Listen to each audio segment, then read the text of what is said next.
Welcome to the Georgia Showcase Baseball Show. Ben and Coach Bryan Lewallyn will be on in just a few moments.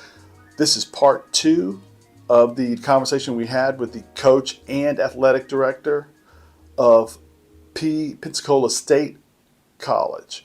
He's going to talk a little bit about the dual roles. He's going to talk about building an organization, some of the pressures the coaching staffs have while he has 2 very important jobs at the school. We're going to talk a little bit about our concerns, his concerns about where high school sports goes as travel ball just begins to really, or not even begins, travel ball has become this huge thing. And so where does high school sports go in that scenario? All that and more after this. This is the Georgia-Florida Baseball Show, brought to you by Coach Ben House with Kevin Perkins from Surrounded by Sports. Yeah. But that's similar to how you build a coaching staff, right? You need a common message across the board, even though you have to spend a lot of time at your office handling the women's basketball, volleyball, esports. Your head coach, your assistant coach has to have the same message as the head coach. Yeah, absolutely. And that's why it's such an important role, really any coaching staff, but particularly when you're pulled away for administrative duties, because you roll out there, hey, you got a plan, and all of a sudden, hey guys, you guys got practice today because I can't be there, whatever the case may be. You've got to know that there's continuity with the plan, with the message, with what we're doing, and and listen, you guys know it.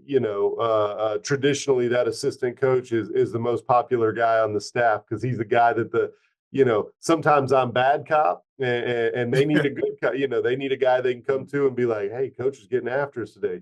Yeah, man, he was, but hang in there. You're doing fine, whatever. But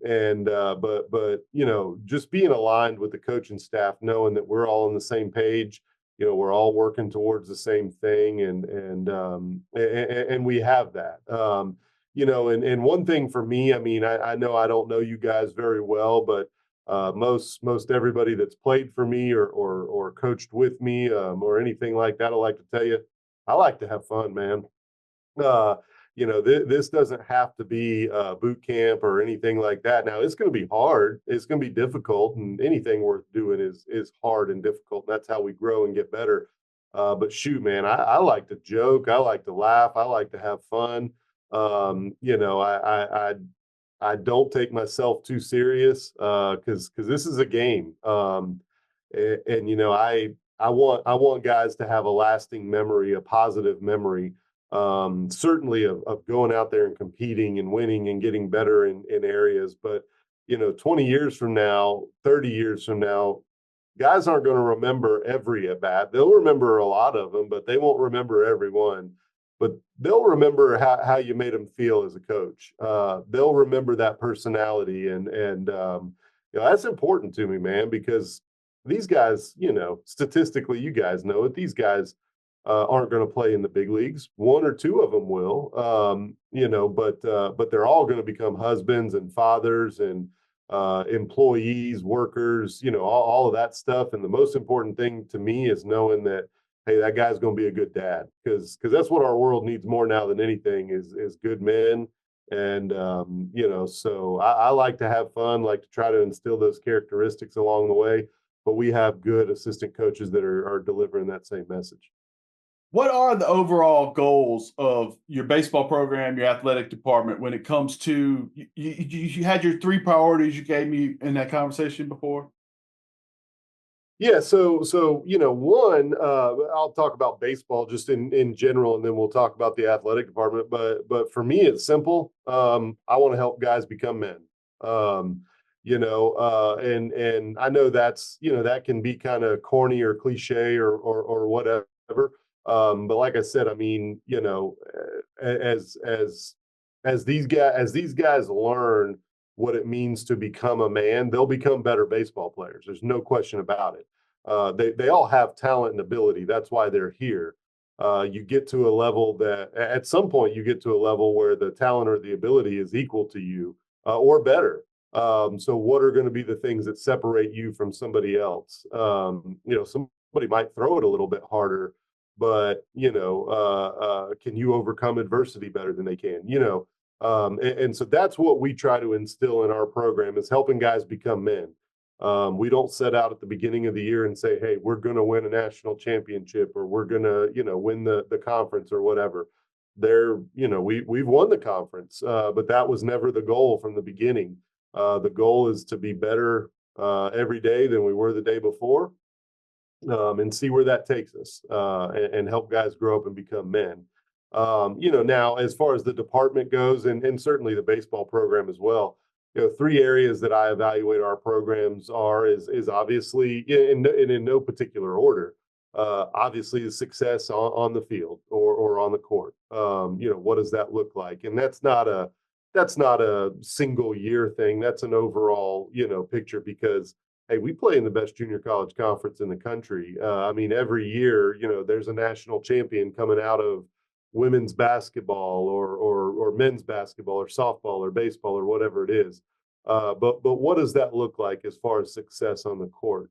Then in the classroom, graduation and retention. Are we graduating student athletes at a high level? And that's one thing that we do a very good job here. Our graduation rate is always, higher than 80%. It's usually about 86, 88%. And then we have what we call a success rate, which is our graduation rate plus student athletes who maybe don't graduate but do move on to a four-year college or sign a professional contract. And that rate for us, that success rate, has been over 90% for as long as I've been here. And then the third aspect that we look at is what are we doing in the community? Community service, fundraising. What's the community's perspective of our team, of our program? So hey, if you're graduating at a high rate, you don't necessarily have to compete for a conference championship every year, because you're doing exactly what we should be doing at the junior college level, and that's moving student athletes on. If you're representing the community well, or representing the program, the institution well in the community, fundraising,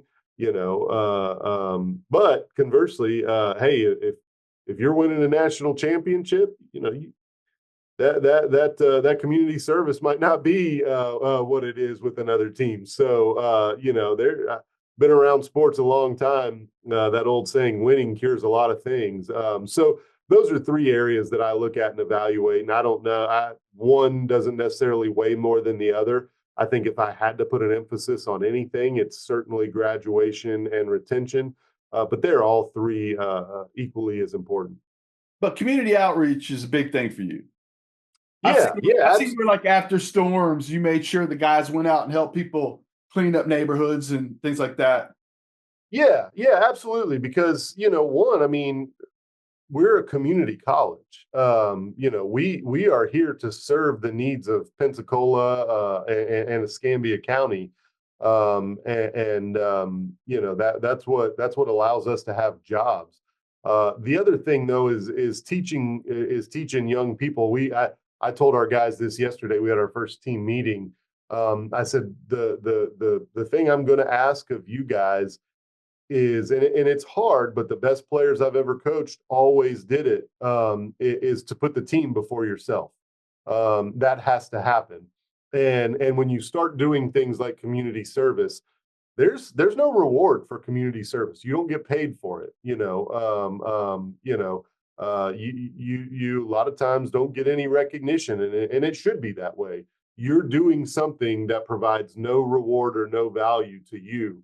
All you're doing is providing value to somebody else in need.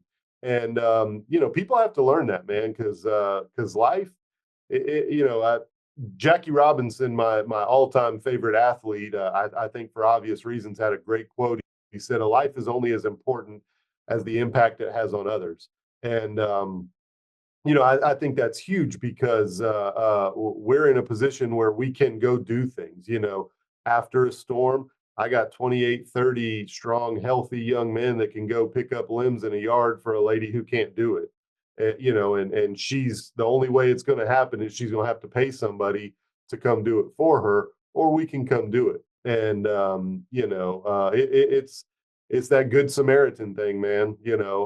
My faith and my belief is in Jesus, and you try to live by the principles that Jesus laid before us, and it's that good Samaritan thing, man. So just trying to teach guys that hey, this whole world around you, man, it was here before you. It's going to be here after you. Make a difference, leave some kind of impact along the way. And if you have, that's what success looks like. Awesome.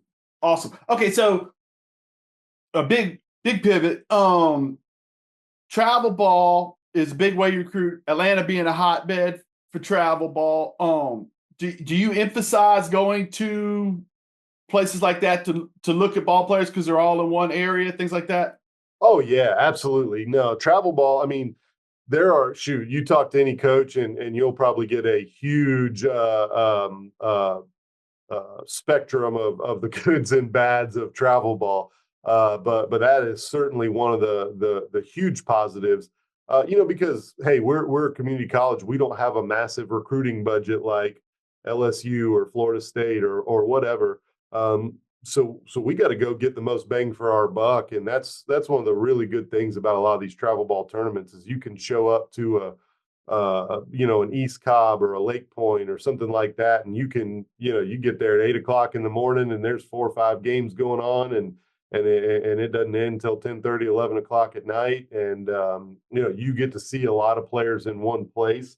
So absolutely, that's one of the huge benefits of travel balls. It allows you to see a lot of different players all at one time in the same place. Yeah, it's pretty neat, Ben, being in an area where there's just loaded with talent, right? Yeah. Atlanta's a hotbed. So, Bryan was just piggybacking off what Bryan was talking about, East Cobb. So now we're bringing East Cobb to the south side of Atlanta. And, we have the resources up here as far as the turf fields. We are collaborating with the high schools here on the south side of Atlanta, and we're able to bring all the major events here on the south side. So now the college coaches can come here on the south side. Morrow, Riverdale, Mount Zion, Jonesboro High School, and kind of sort through things. And like you said, games start at 8 o'clock in the morning, and sometimes they don't end to 10:30, 11 o'clock at night. So, and it's all in one area. They don't have to drive 40 minutes, 30 minutes, 20 minutes. All of it's in 10-minute radius. So, yeah. So it's Atlanta's a hotbed for travel baseball. Right. Now, we talked a little bit. I did want to touch on this a little bit. We talked a little bit, Bryan, about some of your worries about high school ball in a way. Do you want to go into that a little bit, and maybe I'll try to jump? Yeah, no, absolutely. I mean, I think you look at baseball and athletics in general, and we're in a big transition. I mean, you're looking at kind of what the NCAA was doing with NIL and now allowing schools to pay athletes directly. That's all changed in the last year or two. What's that going to look like 3 or 4 years from now? I don't think anybody knows. You're looking at the Power Fives and the mid majors, and there's just a lot of different changes happening right now in athletics in general. But one thing, I certainly am noticing, over the last few years is what is travel ball doing to high school baseball? You see that transition. You mentioned it when we opened. You said, hey, played at Pine Forest High School powerhouse, program or whatever. Yeah, and travel ball was just becoming a thing when I was in high school. But the most important part of your season was your high school season. That was your opportunity to get recruited and stuff like that. And if you played summer ball, it was usually with your high school team playing against the other high school teams in the area. Now travel ball is something that, exactly what Ben was talking about. I mean, I can go one place over the summer and see, 100 teams in a 3-day span. that I wouldn't be able to cover, the entire spring having to go, watch two high school teams playing against each other at one time. So I say that to say there is a major emphasis being put on travel ball. It's where guys are being recruited. It's where they're being able to get seen. They're playing so much over the summer that there's certainly a development aspect of it. And I think you look at it and there's an element of some kids that are, shying away from maybe playing high school baseball and focusing on travel ball because of the benefits it provides.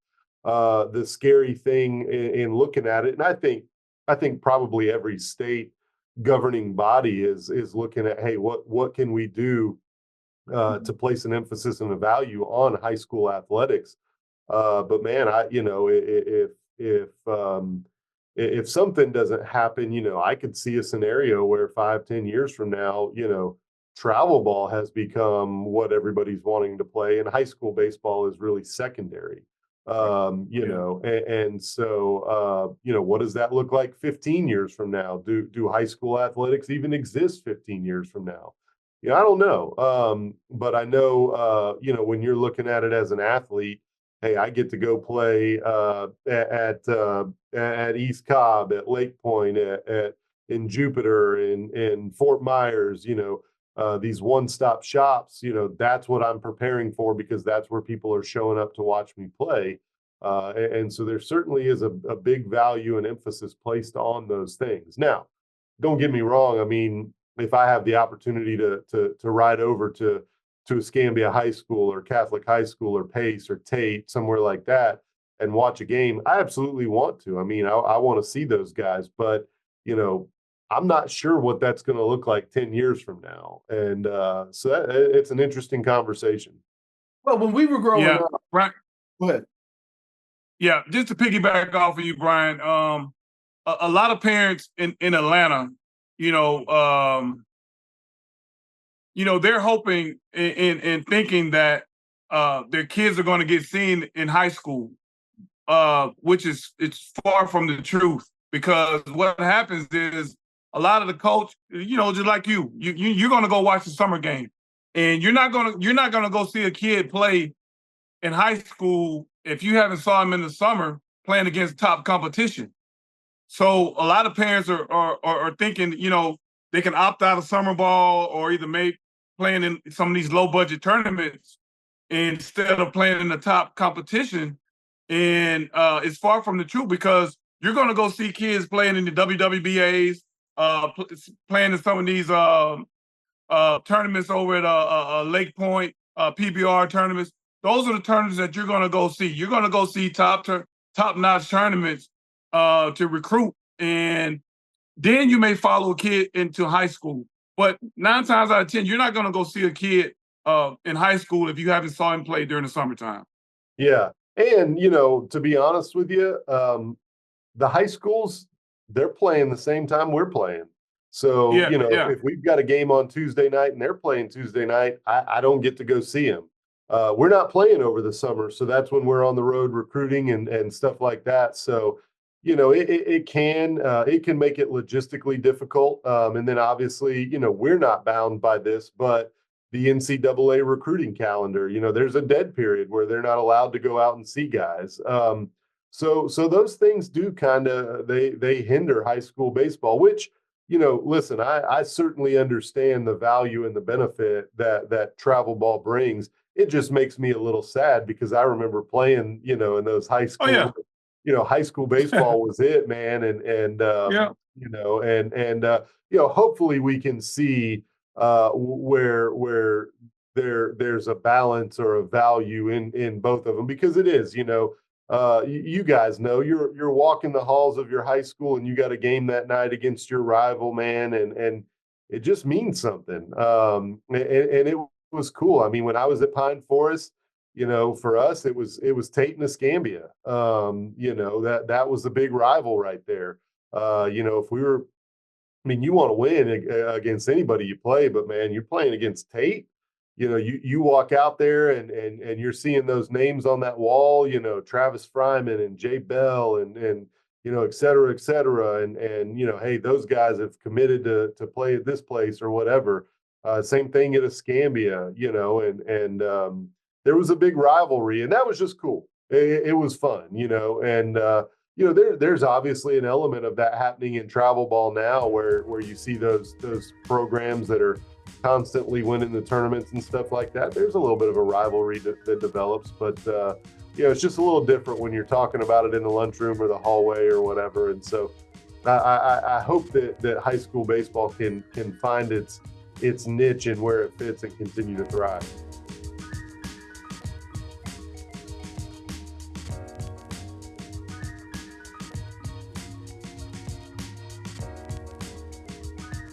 Right.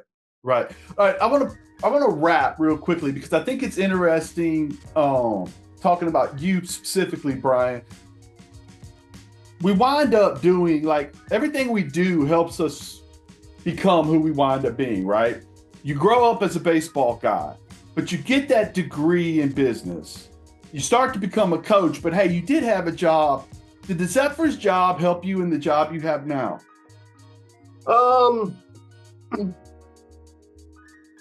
Yeah, probably so. I hadn't given it a lot of time.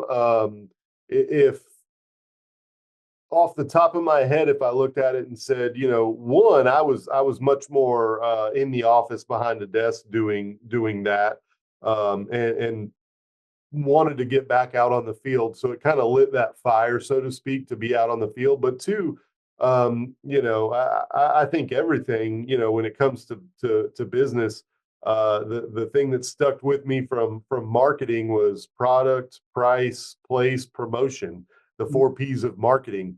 You can turn that into anything, any avenue you want to. If we want to promote our school and our program, what product are we putting out there? At what price are we doing it? What place are we doing it? And so absolutely, I think those areas have, from a fundraising aspect, sure. I mean, we have to fundraise to enhance our program. So I think I learned some things along the way there. Just the overall general business perspective, so to speak, probably helped carry me from my time in New Orleans to becoming a baseball coach and athletic director. So. Right. And every job you've had, whether it was the minor league jobs or USC Beaufort or Northwest Florida State, all those jobs you have to maximize the potential of yourself, of your program, of your player. None of these jobs were, don't take this the wrong way, none of these jobs were Mississippi State. None of these jobs were Ole Miss. You know what I mean? Right. You have, what you're teaching young men is to maximize themselves. In baseball in general, you're maximizing the individual in a team environment. And that's what you do at every step of your career, right? Yeah, absolutely. I mean, I tell everybody this. I don't get paid what those guys in the SEC get paid to, and they're getting paid to win ball games. I mean, it's plain and simple.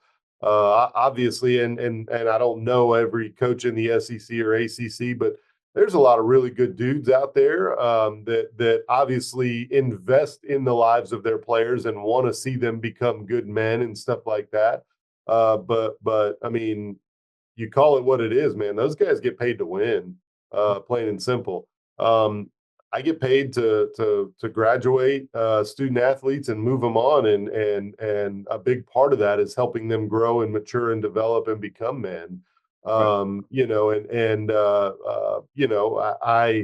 I truly do believe. I mean, whether I became the head coach at LSU one day or got to manage the Yankees, that's just part of who I am, and I don't think that would change. Now, obviously, if the Yankees said, "Hey, we're paying you to win ball games," we'll transition and put an emphasis on winning ball games a little bit. But I've been around a lot of really, really, really good coaches and good people, and certainly my dad is one of them.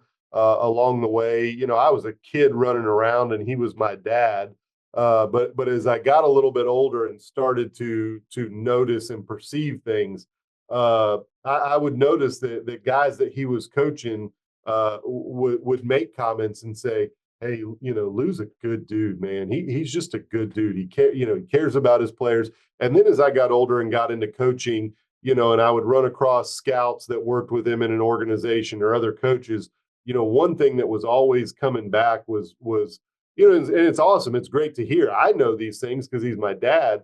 But other people that he worked with would always, "Hey man, your dad's a good dude. Your dad's," and it was a constant message that you were hearing, whether it was people that he coached or worked with, and those were things that I perceived. But then you hear it along the way, and you go, "Well, it can be done at the professional level."